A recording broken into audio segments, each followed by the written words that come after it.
10 ta shogirddan 9 tasi shayx bilan birga dars o'qidi, birga. Kecha kunduz kitob ustida.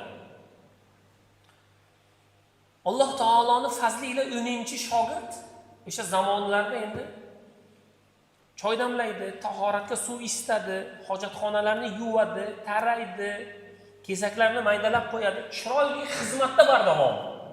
O'sha zamonda shayx 3 kunlik safarga ketdilar. Safarga ketganlaridan keyin 9 shogird bir masala haqida urushdilar, tortishdilar. Bu qayerda yozilgan? Bu bunday bo'lish kerak. Bu kitobda mana bunday yozilgan. Bu mana bunday yozilgan. Ish qilib Alloh taoloning fazli ila yarim kun tortishgandan keyin baribir masala hal bo'lmadi. Shunda choy damlayotgan shogird keltirdida qo'ydi. Va aytdiki, bu Alloma falon ibn falonning